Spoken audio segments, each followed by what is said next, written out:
पहले उसको गला दबा के मार दिया है, फिर उसके बाद फिर गंदे नाले में फेंक दिया है, उसके बाद फिर उसका सारी जला दिया है। यकीन करें कि हमारा सार फट गया उधर। हम कहते थे हम क्या करें किसी के सामने। गाँव वाले ने कपड़े फाड़ने शुरू कर दिए उन्होंने। वो कह रहे थे इधर हमारे सामने ले आओ, अभी इनके टुकड़े टुकड़े हम कर दें। इतना क्लोज और अपनी रिश्ता हो और इस हद तक काम बढ़ जाए, हमें तो कोई समझ नहीं है इस बात की कि हम किसी को क्या बताएं और किस अंदाज में बताएं। इतना यकीन करो, हमें अफसोस हुआ है। मेरी तकरीबन 40-45 साल उम्र हो गई है, मैंने आज तक इस तरह की कोई खबर सुनी नहीं है, ना देखी है, जिस तरह का हमारे घर में ही हो गया सारा मामला। अस्सलाम वालेकुम नाज़रीन, मैं हूं एडी मलिक और इस वक्त कोर्ट मांड में मौजूद हूं। यकीनन ज़ारा केस में अब तक बहुत कुछ पेशरफ्त आ चुकी हैं। मुल्ज़मान को भी जेल मुंतकिल कर दिया गया। मेरे साथ जो शख्स आप वीडियो में देख रहे हैं, ये वो शख्स हैं जब ज़ारा के की या फिर ज़ारा के लापता होने की इतला उनके वालिद मोहतरम को पहुंची, तो वो सबसे पहले ज़ारा के वालिद जो हैं वो इस शख्स के पास आए थे। फिर इन्होंने उनके साथ जाकर क्या कुछ मनाजर देखे, किस तरह से इन मुल्ज़मान को गिरफ्तार किया गया और फिर उसके बाद पुलिस ने इन ख़वातीन मुल्ज़मान को क्यों छोड़ा था। बाकी का मामला इन्हीं से जानते हैं। सर, क्या नाम आपका? मोहम्मद गुलशन। गुलशन साहब, बताइएगा कि जब आपको पता चला कि ज़ारा लापता हुई है या फिर ज़ारा को किया गया, सबसे पहले आपको किसने इतला दी थी और फिर आप वहाँ पर कैसे पहुँचे? मैं इधर ही शाम में मौजूद था और भाई शबीर मान साहब मेरे पास आए थे। उन्होंने मुझे कॉल की थी कि जल्दी जल्दी गाड़ी बाहर निकालें। तो मैं यूँ ही इधर से गाड़ी बाहर निकाली तो मैं उनको देखा, वो बहुत परेशान हालत में मेरे पास पहुँचे। हम दोनों गाड़ी में बैठ गए और हम एक और आदमी इधर गाँव में साथ ले लिया।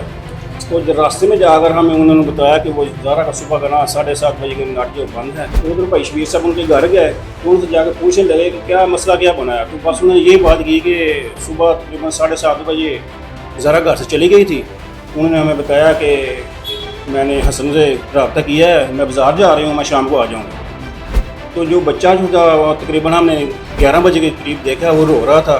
बस इन्होंने ये बात की थी। तो उसके बाद भाई शबीर साहब घर के इधर उधर देखने लगे, तलाशी लेने लगे। उन्होंने बाहर कॉल कर दी हसन को ना, तो वो हमारे घर में भाई शबीर साहब तलाशी ले रहे हैं, हमने कुछ किया भी नहीं है, ज़ारा खुद ही घर से चली गई है।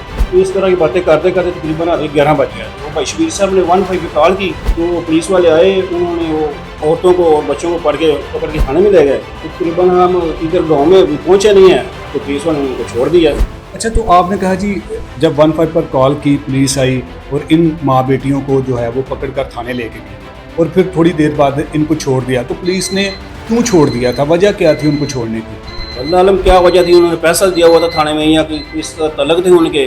फिर हम सुबह गए हैं, हमने थाने में जाकर फिर वो कैमरे वाले जो है ना देखने थे कैमरे, तो जनाब उन्होंने कैमरा देखे। यास्मीन जी तकरीबन 6 बज के कुछ मिनट पे अंदर एंट्री हुई है और तकरीबन 10 बजे के कुछ मिनट के बाद बाहर निकली है। फिर 11-12 बजे के बाद दोनों वो सुफरा और उनकी बेटी जो है वो इन्हें बड़ा कपड़ा पकड़ा हुआ था और जो उनकी सास है सुफरा, उन्हें कपड़ा पकड़ा हुआ था, वो अंदर एंट्री हुई हैं। इसी तरीके से कैमरे देख रहे थे और मगरब करीब जो है ना वो अंदर से वो निकला है, वो एक लड़का मोटरसाइकिल ले गए। उसी लोकेशन से देखकर वो कैमरे वाले ने कहा ये इनके अंदर ही गिरोह है ना, तो इसी वजह से फिर उनको पकड़ा, दोबारा फिर थाने ले गया। फिर हमने वो जो नाले में पीस पड़े हुए थे, वो यकीन करो इतना दर्दनाक सीन था, इतना मजमा उधर था, हम हैरान हो गए कि इस हद तक जुल्म हो गया है कि एक इंसान ही तो हो गए।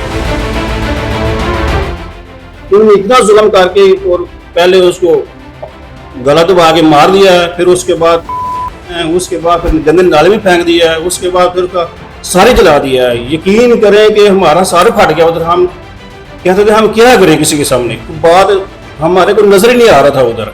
अच्छा, जब आप वहाँ पर जो ज़ारा के जिस्म के टुकड़े थे उनको तलाश कर रहे थे नाले में, तो वहाँ पर तो जाहिर बात है ना बहुत सारे लोग इकट्ठे हो गए होंगे। तब ये माँ बेटी जो मुल्ज़मान थे, इनको पुलिस इनकी निशानदेही पर वहाँ पर लेकर आई थी, आपके सामने थे ये? जब उनको सेरनी मिल रहा था वो तकरीबन हमने उनको तबूत में सारा बंद करके इधर ले के आ गए थे। फिर रात को 10 बजे तकरीबन वो जो मुलज़म थे ना, उन्होंने बताया कि हमने फ़लाँ जगह पे इनको फेंका है, ठीक है। फिर वो हम दोबारा सुबह फिर गए, तकरीबन 9 बजे का टाइम था जनाजे का। फिर हमने 1 बजे जनाजा किया, फिर वो सार मिला उधर से, फिर हम ले के आए हैं। फिर इस तरीके से हमने फिर उनको दफनाया उधर। अच्छा, जब आप लाश के टुकड़ों को आप तबूत में बंद करके लेकर आ गए, इस गांव में क्या हालात थे, किस तरह का मंजर था यहाँ पर?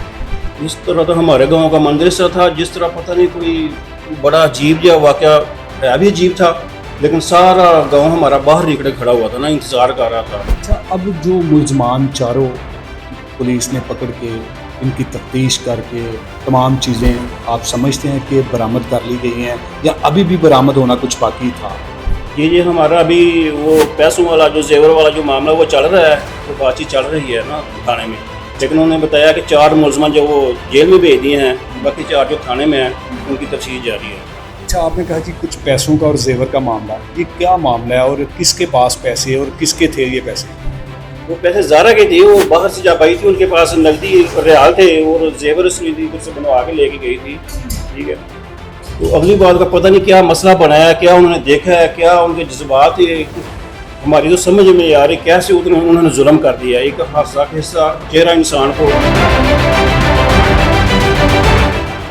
किसी को पता ही नहीं चलने दिया, क्योंकि करीब करीब तो घर थे, तो कोई चीखने की, कोई उसको का शोर, किसी किस्म का कुछ नहीं। वो उन्होंने ऐसे तरीके से काम किया कि किसी को पता ही नहीं चलने दिया, वो अंदर ही सारा कुछ किया। वो आशुम ने उनको बाहर से उतर बाहर मरने के बाद फेंक दिया है।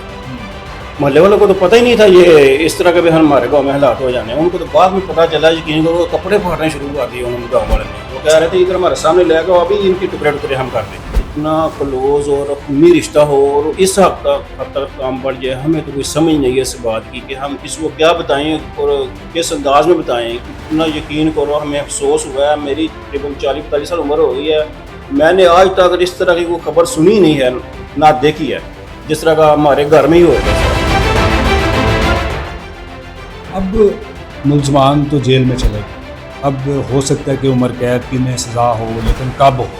लेकिन अब तो ये सरकारी तहवील में सरकारी मेहमान बनकर रह चुके। आपको नहीं लगता कि इंसाफ लेने के लिए आपको कितना दर बदर बदलना पड़ेगा? देखिए, अभी हुकूमत मस में है। हम तो कल हम गए थे, वो कह रहे थे इंशाल्लाह जल्दी आपको रिजल्ट मिल जाएगा, हम इनको अभी सजा दे देंगे, अभी इन दिनों में ही सजा दे देंगे इनको। तसल्लियाँ दे रहे कि इंसाफ होता हुआ नजर आएगा। जी तसल्लियाँ दे रहे। तो आप क्या समझते हैं कि क्या सज़ा होनी चाहिए? हमारे तो जज्बा यही है, हमारे मुलज़िमों को हमें पेश किया जाए और जिसने हमारे साथ उन्होंने ऐसा सलूक किया उनको ऐसे ही काटें और ज़िबा करें उनको, ताकि हमारा भी अंदर ठंडा हो जाए। तो जो कदीर है, जो ज़ारा के शोहर हैं, वो इस वक्त कहाँ पर हैं? अपने गाँव चले गए हैं कि अभी भी इधर ही हैं? वो इधर हमारे पास ही हैं। उनका तो कोई रद्द-ए-अमल ही नहीं है इनमें। वो तो बेबस है इस वक्त, वो क्या कहे किसी के बारे में। उनका ना घर रहा है ना बाहर रहा है, साल के तौर पे ना उधर जा सकता ना इधर जा सकता। अभी वो क्या करे, छोटा मासूम बच्चा है उसके पास, वो उसी इधर उधर लेके जा रहा है, घूम रहा है बस। अब सब हमें कुछ लोगों की हमने वीडियोस देखी हैं, उसमें हमने ये सुना है कि जी कदीर को भी पुलिस ने शामिल तफ्तीश किया, उनका भी मोबाइल जो है वो कब्जे में ले लिया। इसमें कितनी की सदाकत है? नहीं, कोई ऐसी बात नहीं है। कदीर के साथ ना पुलिस वालों की बात हुई है, ना उनको इंटरव्यू लिया गया है, ऐसी कोई बात नहीं है। वो उसका गुनाह ही नहीं है, वो है ही बेगुनाह। उसको क्या अपने हंसदा बसता घर उजाड़ने को कौन कहता है कि मेरा घर उजड़ जाए।